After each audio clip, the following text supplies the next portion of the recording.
All right, hello, my name is Carter, My name is David. and today we're going to be presenting about our Pygame project, which is the game Battleship. So starting off with the goals and purpose of our project, we want to create the classic Battleship board game, which is a two-player game, but we wanted to change it up a little bit and make it a single-player game and play against the computer. And to do that, we implemented a simple AI that has two different levels. One is going to be the easy level where we'll only shoot random squares per turn, and then one was going to be a normal or harder level where we would target the ships after it hit one and use logic to hit around that specific square that was hit. Okay, some rules and features. At the beginning of the game, the player is able to place their 5 ships on the right side of the grid, but they're not allowed to place ships outside of that grid or overlap. Computer ships places its ships randomly on the left side. Then, after both players have placed the ships, the player can begin to choose squares to shoot on the left grid. And once again, they're not allowed to hit the same square.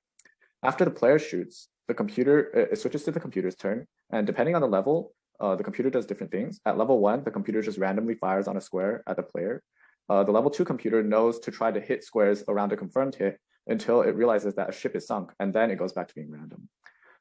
After it's shot, a blue result will equal a miss, and a red result means that you hit something. Moving on to a few images that we have of our game. As you can see in the top left, we have our intro screen, which will have the title of the game, as well as navigation instructions as to how you can have the different modes. Press 1 for easy, press 2 for normal, and then another instruction for how you could get to the instruction page, which has instructions that we covered in the previous slide. And then on the right side, you'll see the game in progress, which shows the two different screens. The left one is going to be the screen where you'll be guessing where the computer ships are going to be. And then the right side is going to be where you have placed your ships and where the computer will be guessing for where they want to hit. And then on the left side, you'll see the setup side, or left bottom side, you'll see the setup screen, which is where you're going to be placing the ships onto the grid on the right side. Okay, so here we have created a bit of a flowchart to demonstrate the complete game sequence. We won't go into complete detail here, but this is for people who want to look at how we set up our game and have a little bit of time in the future. Then moving on to some challenges that we encountered in the development of this game. The first challenge that we encountered was in creating the canvas and creating the grids that we have set up for the different boards for each player. We just had a little bit of difficulty assigning where the lines would go and how we're going to set that up, and the spacing between the lines that we would use for the motion for the plane and for the ship movement. Then the next issue was going to be detecting whether a shot was a hit or a miss. We just had a little bit of difficulties using the list and figure out when the ship, when it would guess, or when you would guess with the plane if it was actually hitting the specific rectangle that was associated with a ship. The next was going to be implementing the logic for the computer AI. Even though it was a relatively simple AI, it was a little bit difficult since it's a relatively advanced topic for a project like this. You can see the code on the right side for the final AI. And then the last issue that we kind of came across was the automatic placement of our ships for the computer side. We got the main assignments down for the player and how they would navigate to put their ships, but we had to learn a little bit more about the Pygame documentation and how we can use the random functions to assign the ships randomly for the computer. Okay, here we have a little bit of a demo to show our game. Carter, can you share sound, by the way? Okay, so we use normal mode here to show the AI. Here you can see that I was trying to press enter, but it wouldn't allow me because the ship was on top of each other. Okay, after the player places all their ships, they can begin to use the cursor on the left grid to try to hit squares to shoot, and the computer is attacking ships on the right.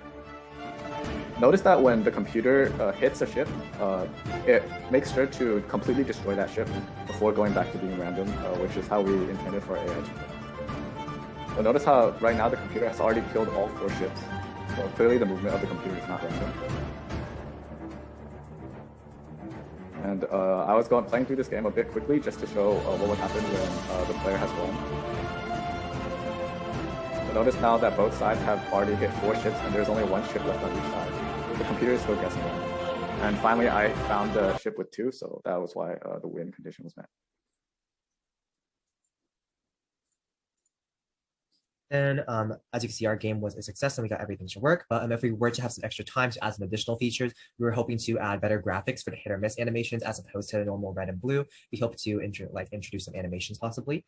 The next was to introduce smarter computer AI. As you were talking about earlier, the AI is a little bit simple, but we wanted to introduce a little bit more of a complex sort of AI that would use probability calculations based on historical data as to plan where the ships might be.